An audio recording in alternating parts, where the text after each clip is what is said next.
Hi, Women of Welcome. I am Sarah Casada, and welcome to our conversation today on what it's really like to be a dreamer. For those of you who are new to Women of Welcome, we are a Christian community of women pursuing compassion and Christ-like welcome towards immigrants and refugees. You are invited to join our community on Facebook and Instagram at Women of Welcome.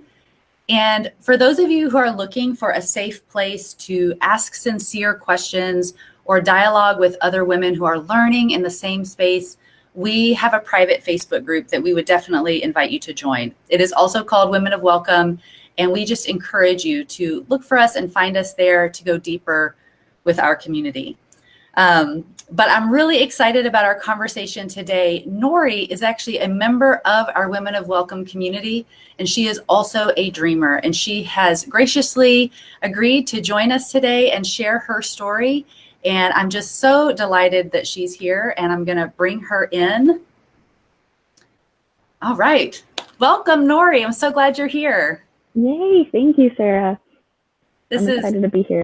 Oh, it's just so great. And we were just talking about, how she came to be a part of our community. And like many, many women who I've talked to in this community, we're always like, I'm not exactly sure how I got here, but I'm glad I did. Right.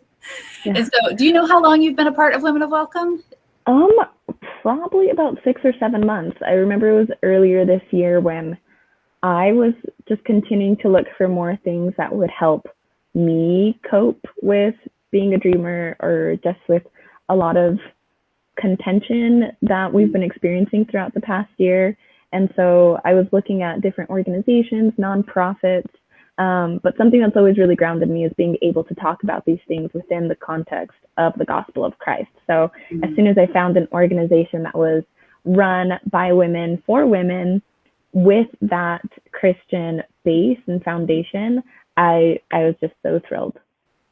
Oh, that's wonderful. Well, we are so thrilled that you are a part of our community and that you are willing to share your story. So many of us, we've talked about DACA, we've talked about dreamers, we've done a lot of education on what those policies and programs are, but not everyone in our community knows someone who's gone through it or knows that they know someone who is going through it, which I think is such an interesting part of your story. So tell us, you actually just recently shared on our Women of Welcome blog. So if you want to read more on Nori's story, I definitely encourage you to check that out. But you were 4 years old when you left Venezuela.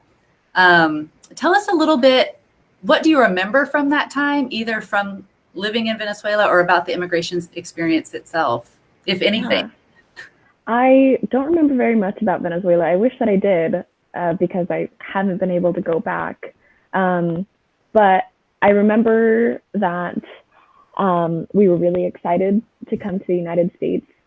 My parents actually told us that we were going to Disneyland, which it was more of a safety precaution in case the Border Patrol agents asked us what we were doing.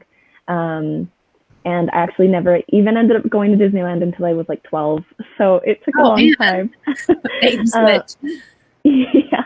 So it was weird to come off the plane and to not see Mickey and Minnie like my 4-year-old brain was expecting. It was just like, oh, we're going to the United States for Disneyland. So that's what I'm expecting at the airport. And that's not at all what I saw. There was just a ton of strangers who were there with posters and balloons. And I was like, who are you? You are not a mouse. So I'm sure in my 4-year-old brain, I was a little disappointed, but I don't think I really understood back then the concept of like distance or a different country. It was just, oh, we got on this random plane. I don't understand how that technology works. I don't think I still understand how that technology works. And all of a sudden I'm in a different place and I'm here with my family. But there's so much that I had to learn as I got older, which, as a 4-year-old just wasn't impressed on me at all, or that my parents probably just didn't tell me on purpose because I was such a small child. It was a learning curve always. I mean, my initial language was Spanish. That was my only language. And then I remember coming here and having to watch Barney in order to learn English, or watching Dora so that it could teach me how to talk English.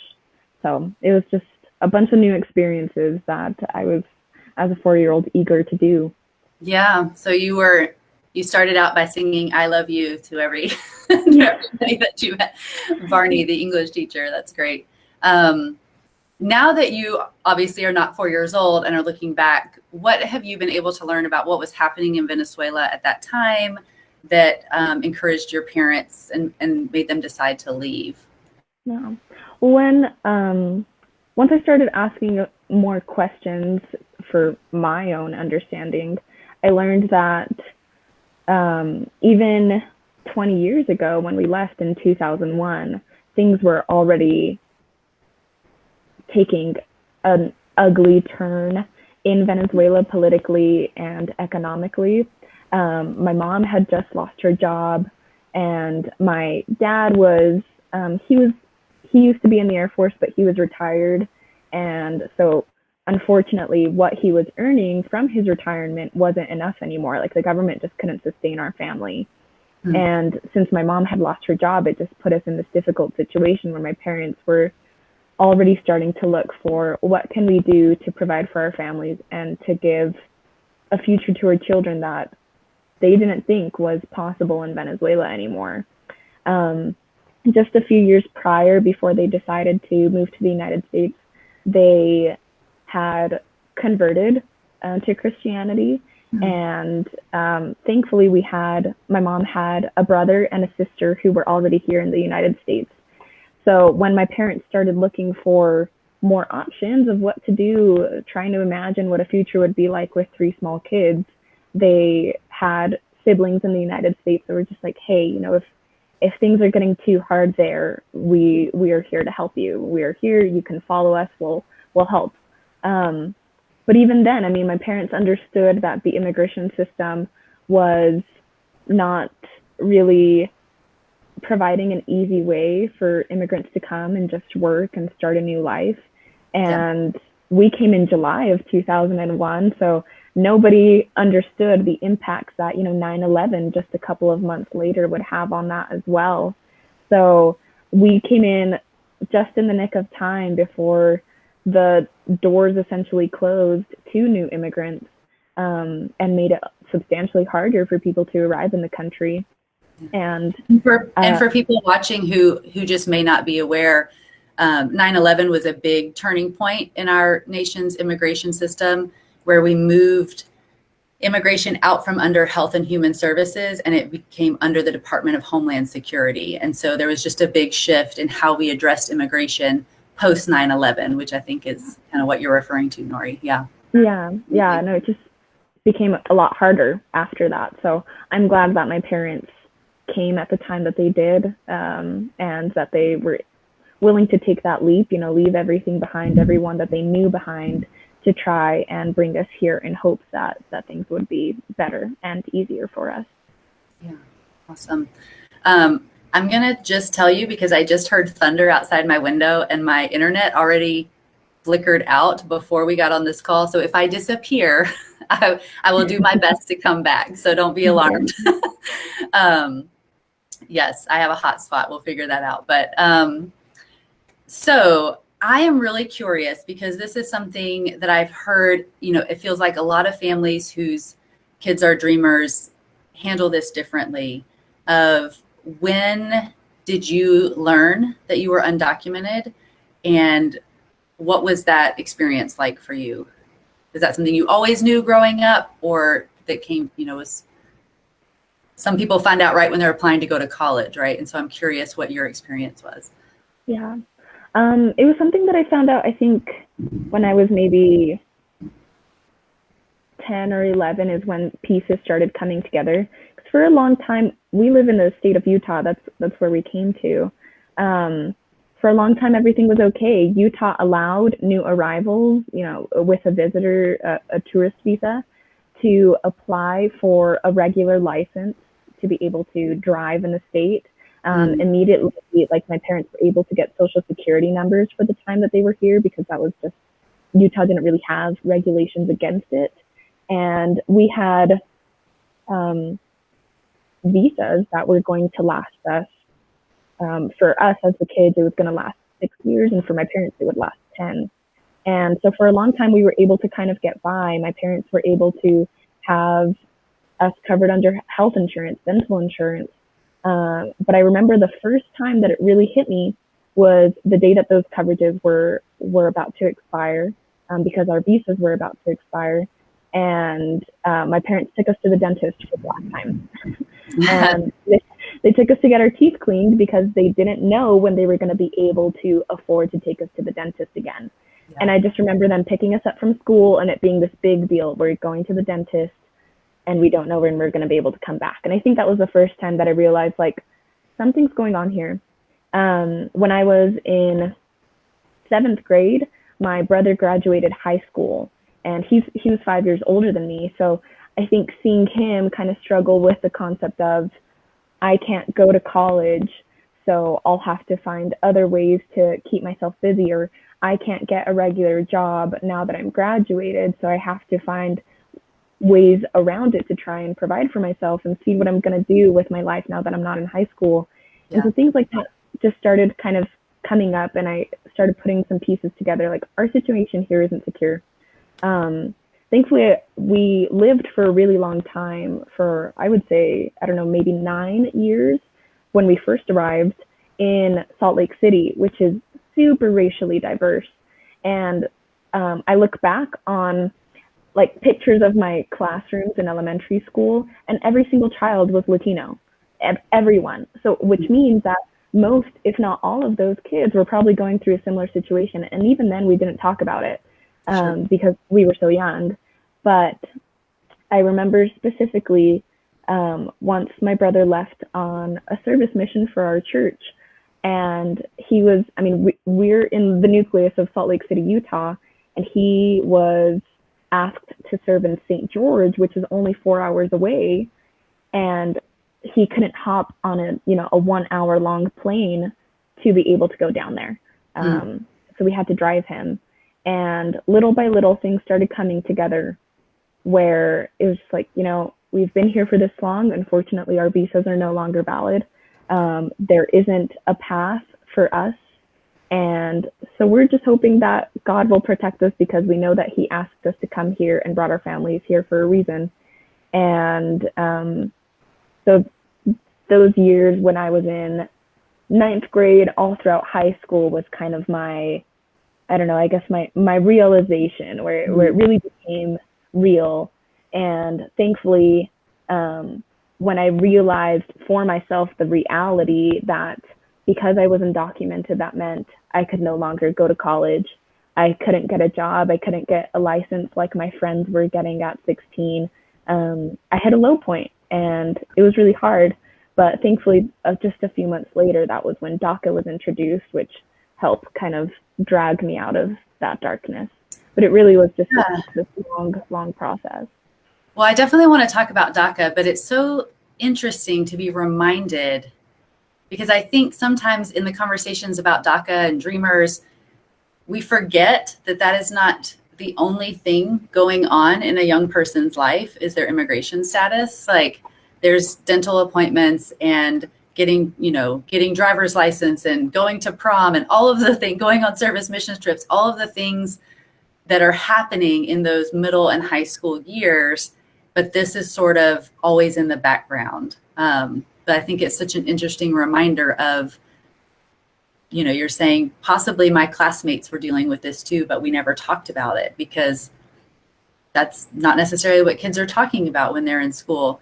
But I think it makes so much sense. And I know you shared this in our blog, of this idea that once I knew college and work may not be an option for me, how demotivating and discouraging that was for you in those younger grades. And actually, you talked about in that how you felt like you were living a double life. So I'd love to hear more about what you mean by that. What was the double life aspect of it for you? I think at home, I mean, it was always kind of something that we talked about a little bit, the struggles of being immigrants, not having a lot of money, or even, like not being able to do any extracurricular sports or activities as kids because we didn't have the money for it. And we didn't have the insurance coverage for it. Yeah. So those were always things that we talked about often. But after we left Salt Lake City when I was 12, we moved to a really heavily white suburban area. And so I left this really racially diverse place where everyone looked like me. Everyone spoke Spanish, everyone was in a similar situation to me, to then transplanting to a middle school where all of a sudden I was different. All of a sudden I was the only girl with brown eyes. All of a sudden I was the only girl with curly hair. And everyone just, it was like I was this exotic toy. It was so strange because I remember, oh, you're from Venezuela, you weren't born here, like asking all these questions that I didn't really know how to answer. And it dawned on me that I was all of a sudden different. And once I started realizing and kind of paying more attention to the news and seeing, like, making the connections that, oh, I'm the immigrant that they're talking about in the news. I'm the illegal aliens that are here trying to steal jobs, like making those connections in between what the media portrayed people in my situation as, and the fact that that was me, and feeling like I had to hide that, and not knowing how to answer people's questions anymore. I remember on my very first date, I had just turned 16, and a boy asked me to sophomore prom.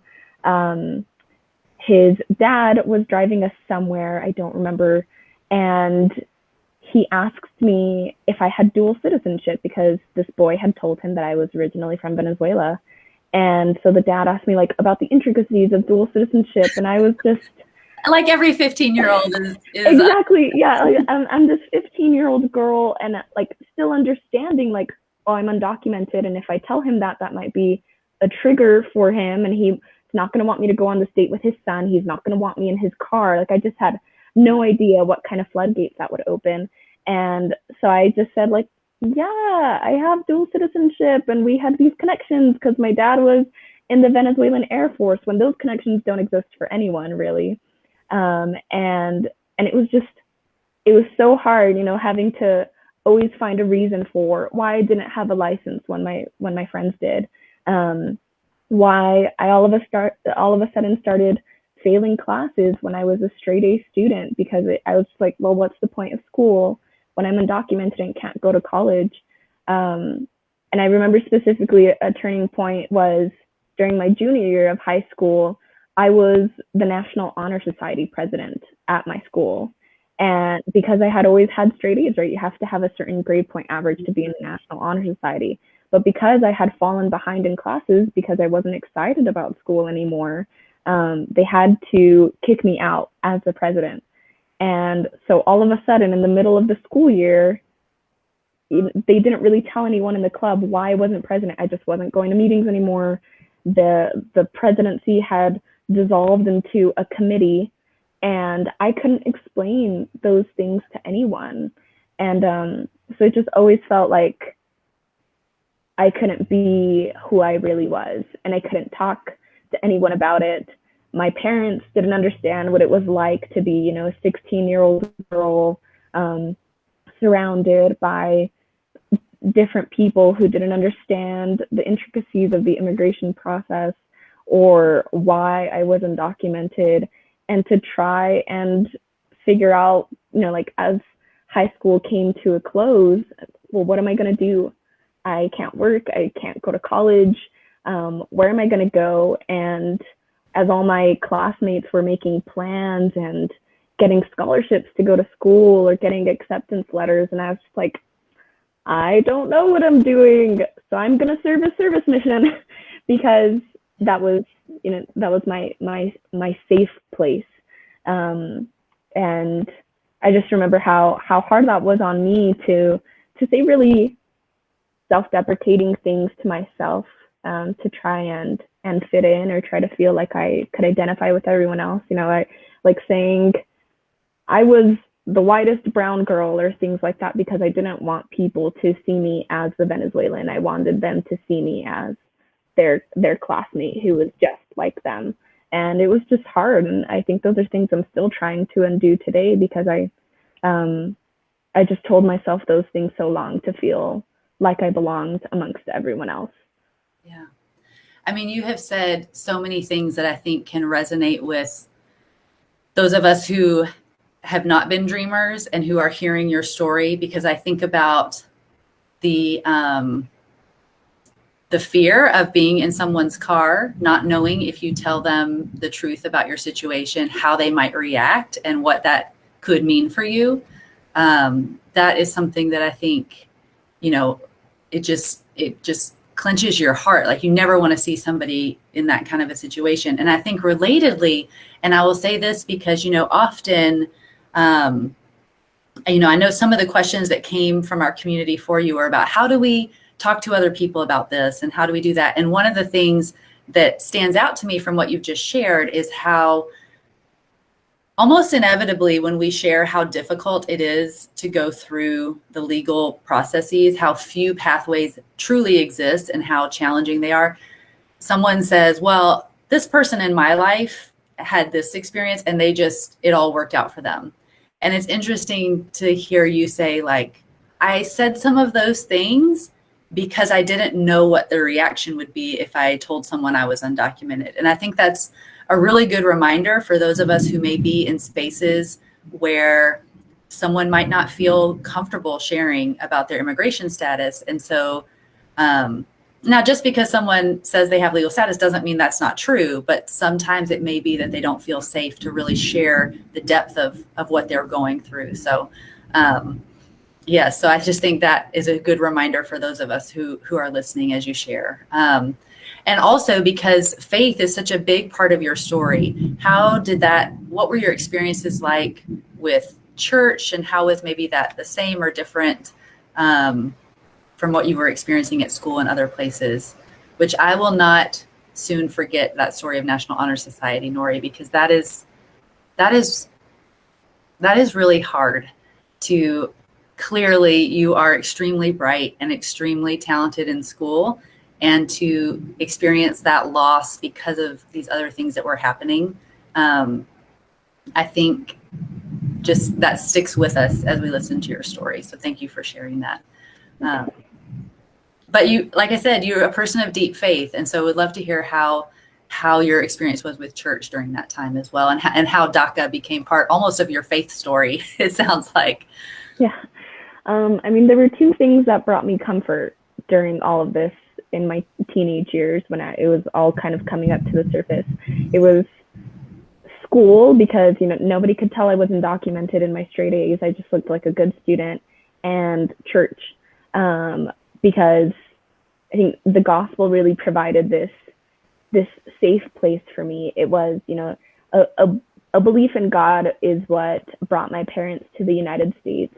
And before we moved to Riverton, when I was 12, away from Salt Lake City, we kind of struggled with this battle of things are hard. It's been hard for the past 9 years. Should we go back to Venezuela? And my dad left for a couple of years, and we stayed here kind of struggling with that. And that was when I received the first, affirming testimony or prayer of, no, we need to be here. And that really transformed my faith, because I, as a 12-year-old girl, was able to pray for the first time. I was able to read the scriptures for the first time and ask. My parents made this decision 9 years ago when I was small. I didn't really have a say, but I'm asking you now to remind me if I belong. And so that changed when I received that affirmation of, yes, I need you here. And so God just became this place where I could be myself, because no one was asking those questions. But even then, I look back now and I see that I also tried to excel in those things. I always wanted to be the kid that volunteered for everything. I wanted to be the kid that all of the adults were impressed with, because maybe if they saw me as a good Christian young woman, they would be able to see past me being a walking political statement were they to find out about my documented status. And so that just became my safety net. It is the reason I decided to, serve a mission and go to California and teach people about Jesus Christ for 18 months, because I didn't know what else I was going to do with my life, but I knew that God loved me.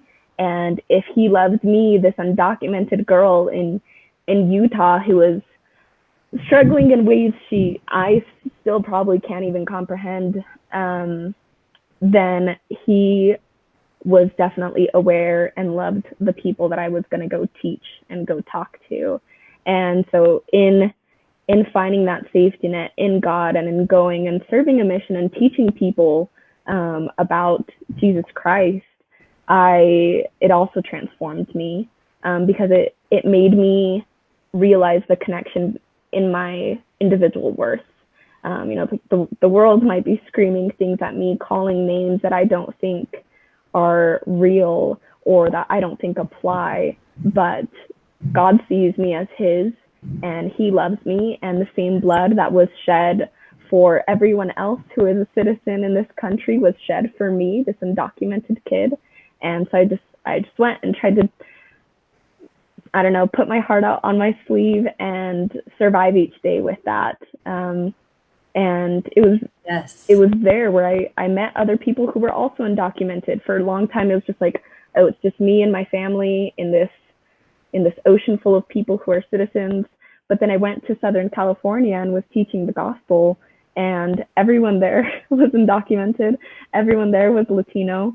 And I realized, that I had mission companions who were also undocumented. And I was like, you're like me, like, talk to me, tell me what your life has been like. And it just helped me really find my identity as a child of God and be able to see that in other people, regardless of, political ideologies or immigration statuses. Yes.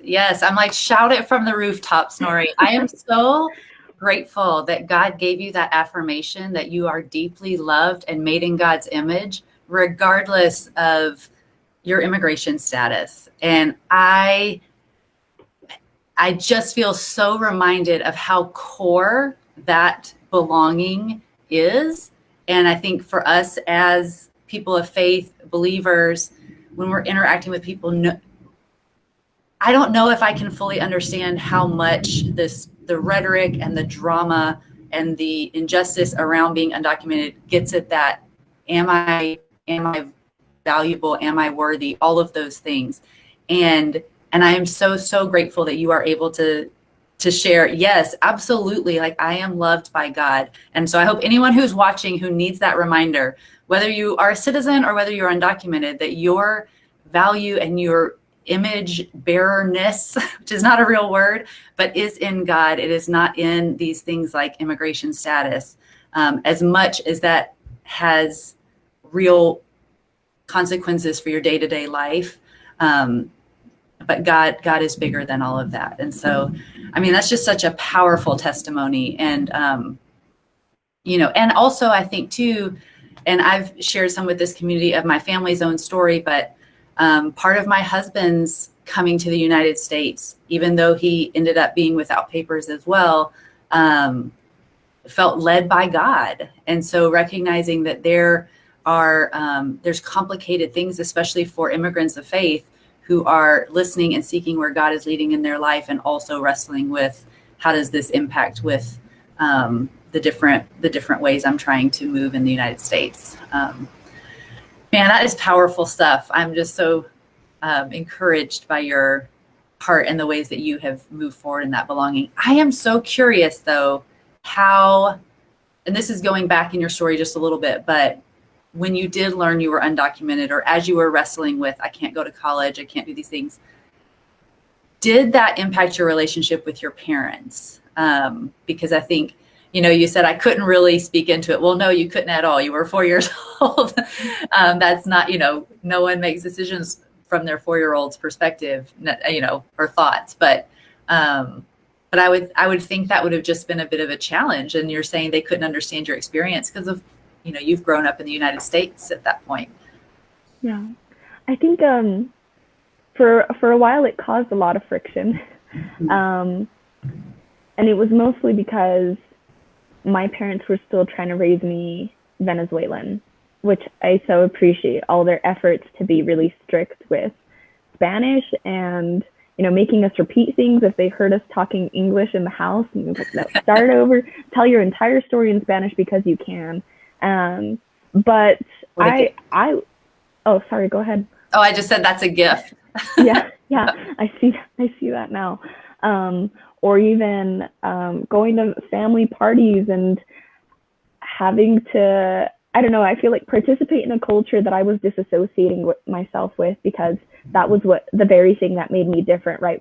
My being Venezuelan is the very thing that made me undocumented in the United States, and that made me different from my peers. So I started to detach myself a lot from things.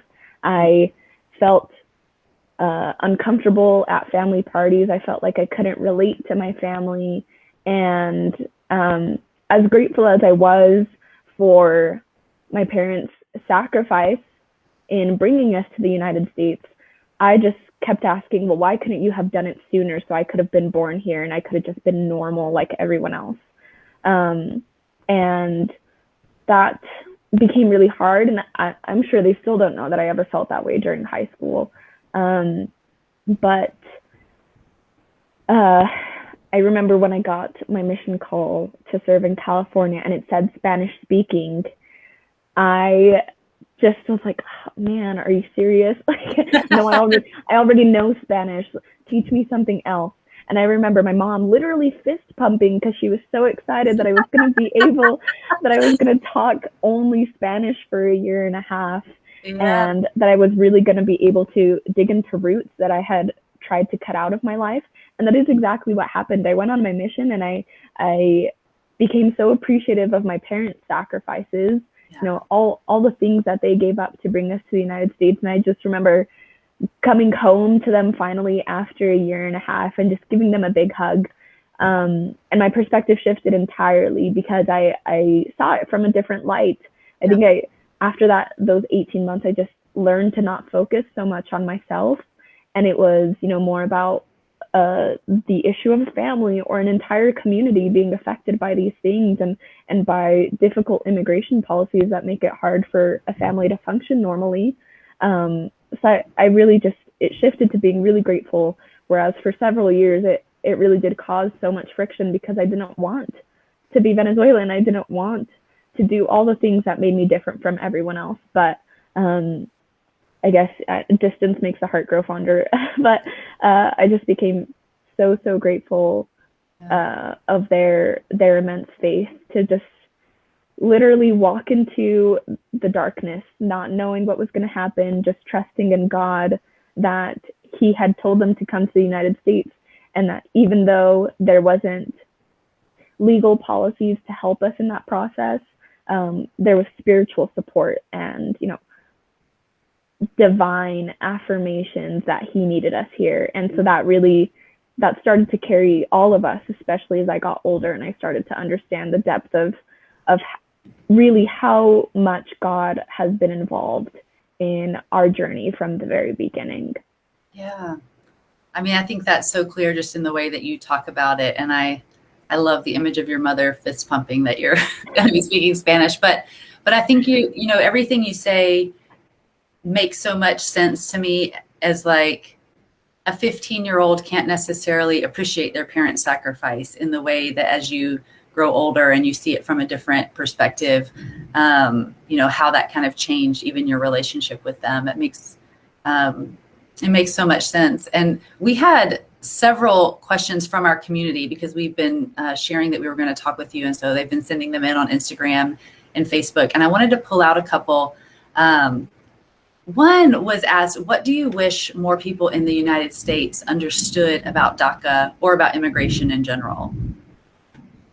I think the main thing that I wish people understood, I think for me, a lot of these things make sense within the light of the gospel, but I can't force that on everyone. So I think mostly that even if people from a religious aspect can't understand immigrants or why someone would choose to be undocumented and to persist through that, I think I would hope that people understand the humanity of the people at the core of immigration issues.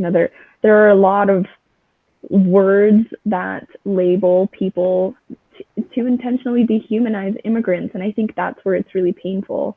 I obviously appreciate and understand the need for a country to protect its borders from danger. I mean, that was the entire scare with 9/11, right? Is that the danger was coming from inside our country because of an airplane, and it was unpredictable and it was terrifying. And that's why things shut down so much. But it shut down to the extent where I feel like we shut down our connections with each other.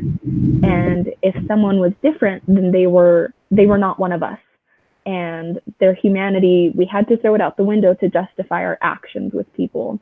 And I just wish that people would take a step back when it comes to conversations with immigrants or about immigration, to see and understand, why a family would decide to get on a plane, leave everything they know behind, to go to a country where they know that at some point they will fall into an undocumented status, and that still will be better than the reality of the lives that they would be having in Venezuela. Or, why a mother and her children would trek across the desert to get to the southern border to petition for asylum. Just know that, just for people to be able to understand that there's a reason behind all those things.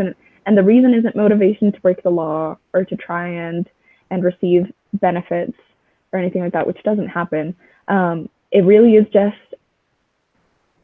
a human's right to safety and to a place where they belong and where they can have hopes that their dreams will come true, that, that their children will be able to grow and go to college and be able to live their best lives, which isn't possible in their country of origin because of so many factors that are so far out of our control. Mm-hmm. I can't imagine who I would be or where I would be right now if my parents had decided to go back to Venezuela when I was 12 because it was too hard. Or, if they had decided, what, America, it's a wild card. We're not sure how it's going to go. We're just going to stay here.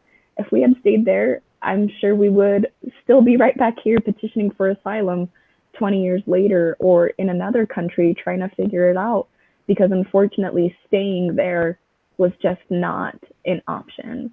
And if we see that every person, every face that's asking for a little bit of compassion, a little bit of dignity, some immigration reform, is just someone who wants to feel like they finally belong somewhere and like that they have a permanent home. They're just humans. They're just like us. I think it would really change the conversation to something a little bit more human and a little bit more loving and Christ-like, so that we can actually build a way for people to be safe and to have access to all the rights and privileges of just being a human. That's beautiful. Yeah, a friend of mine who's a dreamer, I remember one time her sharing a little bit with a group, and one of the things she said was, no one wants me to have legal status more than me.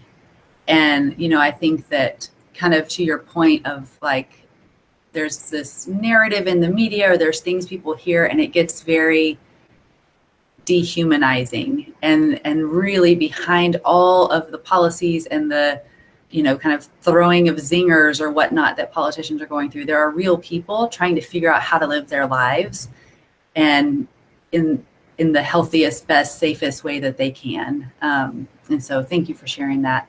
Relatedly, there are lots of people in our community, women who are teachers or coaches or in other ways are connected to dreamers. And they ask, how can adults who are in these kinds of roles be supportive of kids with DACA? That's a great question. Thankfully, this is what I do for work at school. At school, I work in the International Student Services Office.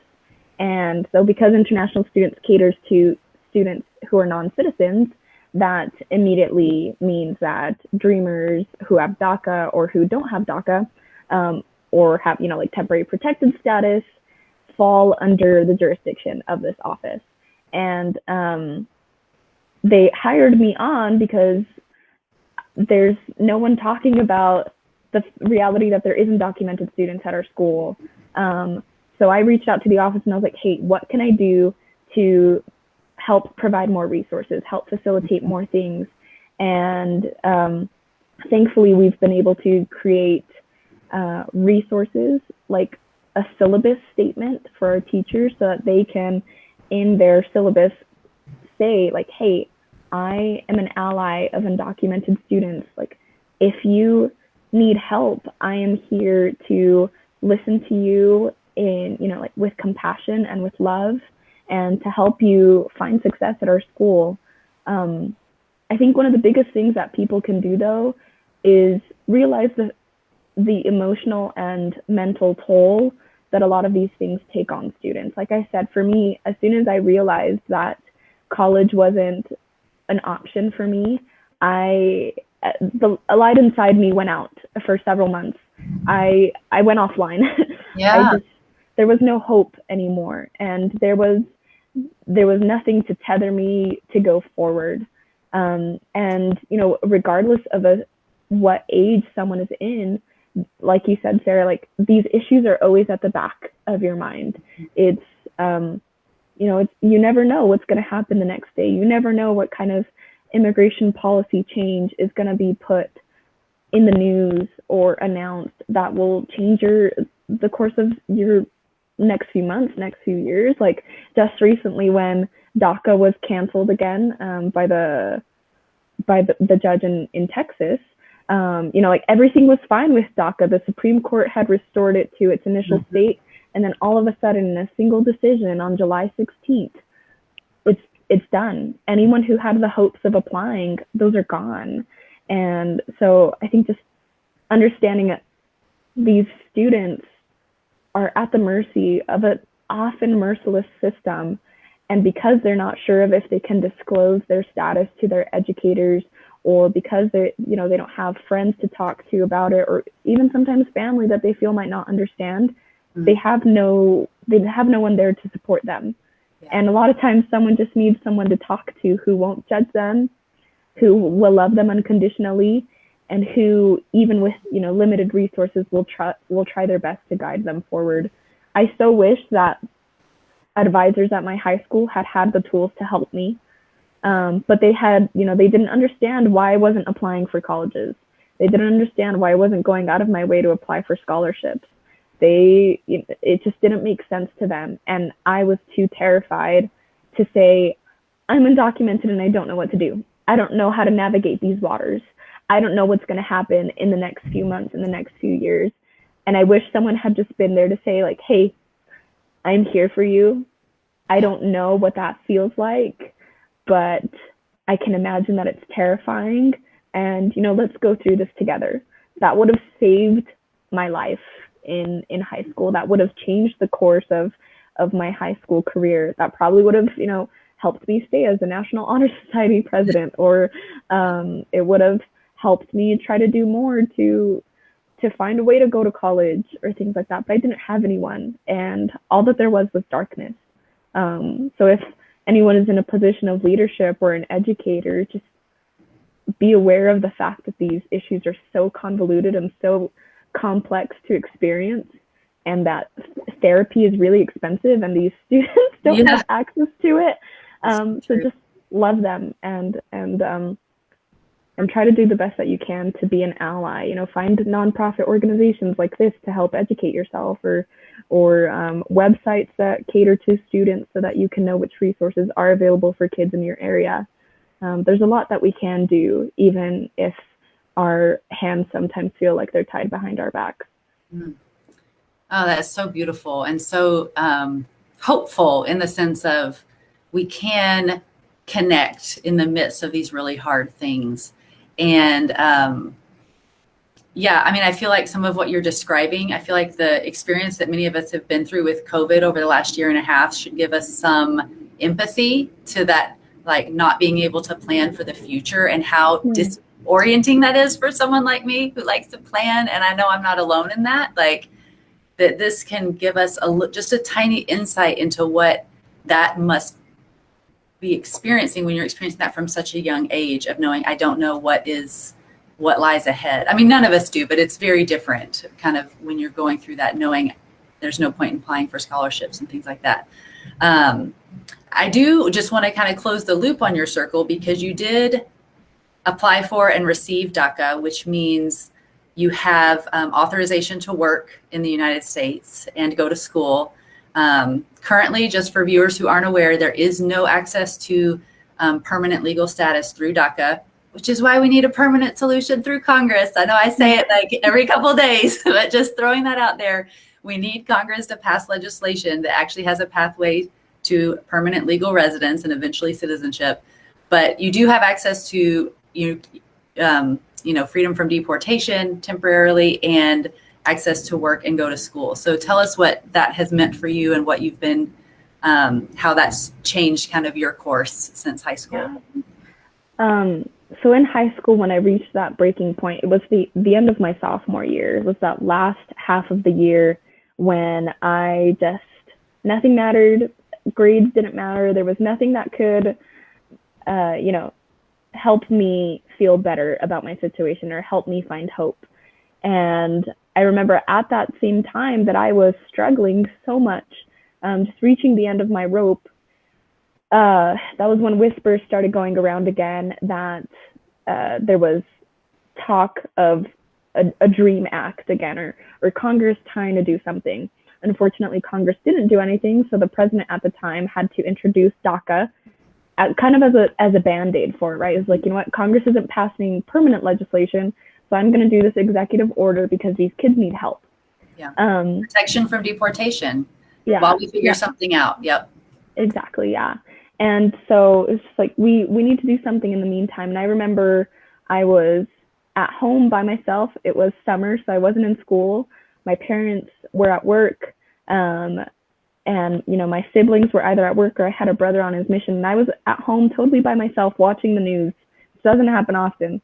And I was sitting on the couch as, news from the White House said that the executive order for DACA was happening and that it was being signed as an executive order. And I just remember, sorry, being so excited, and falling to my knees in sheer gratitude that something was happening, anything to throw me a lifeline before I drowned. And it was life-changing, even though, it wasn't a path to citizenship or total safety. It was someone, a politician, an administration, anyone recognizing that I deserved better because I was a human, because I was, a 16-year-old girl in the United States, in the only home that she knew, who felt like an outsider, who felt like she didn't belong. And so it was so nice to hear that there was something. And I remember calling my parents and telling them, like, hey, it happened. This doesn't protect all of us, but it's a step forward. It's a step in the right direction, and it gave all of us hope that something would come along at some point to be able to help not just me or not just my family, but hundreds of thousands of millions of families in the United States who were struggling just like we were. And so once DACA happened, I shaped up. I realized, like, okay, I have a chance. I can go to college. I can get a job, which means I have to do better than I have been the past few months. And it was like that light came back into my eyes. I had a reason to live again. And I started doing better in school. I still got removed as National Honor Society president because they couldn't overlook my bad grades. We're just going to ignore that. They did not understand what was going on. Exactly. I wish I could go back and tell that advisor and be like, hey, it's not because I didn't want to be good. I just didn't know what to do. But so I started doing better. And as soon as I came home from my mission and kind of had this new outlook, I realized that because I had DACA, as a safety net from deportation, I needed to talk about these things. I needed to speak up, and I needed to share my story, because sitting around and not sharing it and closeting all my feelings inside was not only so harmful to me, but it was robbing the people around me of the opportunity to get to know who I really was, to understand the person at the heart of, this wall that I had built around myself, and for them to understand immigration in a different light, to understand that the girl sitting next to them in their classroom or at church was just like them, with the same hopes and dreams, without a way to be able to get there. And sharing my story has not only been therapeutic to me, but I know that it's opened the hearts of so many people around me. It's opened their perspective to be able to see an immigrant as a human, because that's not always how we're painted. And it's just been so nice to finally be in college, to be studying, to be trying to do the best that I can to work towards making a difference in my life and making the sacrifice of my parents worthwhile, to let them know that, everything that they did, everything that they left behind was not in vain. And I hope that I can not only pay it forward to them, but also pay it forward to the rest of my community who's still struggling to, with a lack of a path to citizenship, or a lack of even the most basic of comforts. We need to do better for our brothers and sisters who are just trying to do the best that they can and don't have a legal way to do so. Yeah. Oh, Nori, thank you so much for sharing your story. It has been an absolute delight. We always end our interviews with the question, what is Christ-like welcome? And so I'll pose that to you as well. What to you does Christ-like welcome mean? I've thought about this for a little bit, and I think this constant narrative of immigration, I feel, is like intricately a part of the gospel of a faith. Even being able to recognize that Christ at some point himself was a refugee too, having to flee to Egypt because his life was in danger as a young child because of King Herod, and so many other narratives in the Bible that talk about this immigrant experience of leaving one place to go to another place to find something better. Moses liberating the children of Israel from under Pharaoh's oppressive thumb. And there's a scripture in Ephesians that I think sums up this idea of what is Christ-like welcome really well.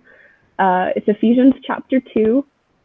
And in this chapter, I believe it's Paul, he is talking to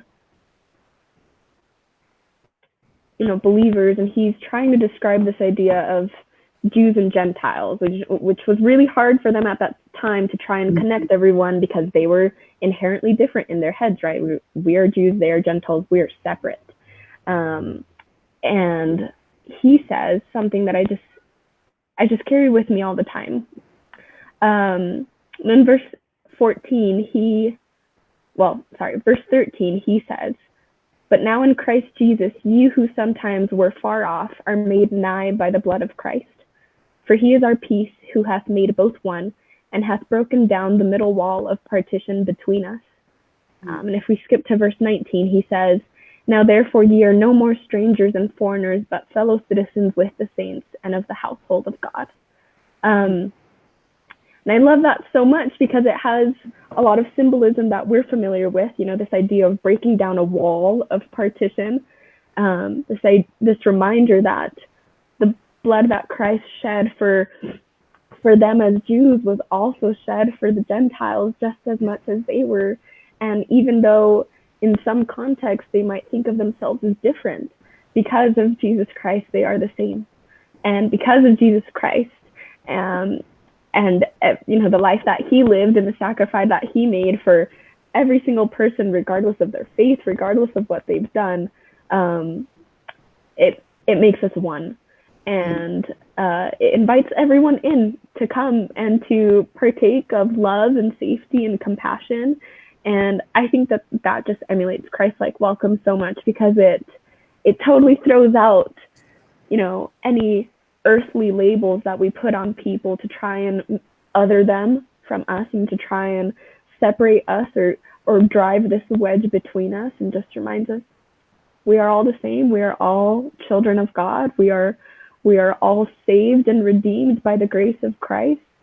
And that's how we need to carry ourselves every day. That's how we need to conduct ourselves in our interactions with others, so that we can truly be one.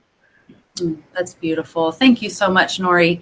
This has just been a beautiful story, and you were so gracious to share it with us. Thank you to those who joined and were watching us live, or if you're watching the replay, we're glad you're here. I encourage you to share this interview. Nori just has a beautiful story, and like she said, she's seen it open people's eyes and change minds. And so invite you to share this with people in your life who are curious, but don't exactly know what experience is like. Remember, you can always connect with Women of Welcome on Facebook, including our private group, and on Instagram at Women of Welcome. Thank you so much for joining us. We will see you again next time. Bye, everyone. Bye.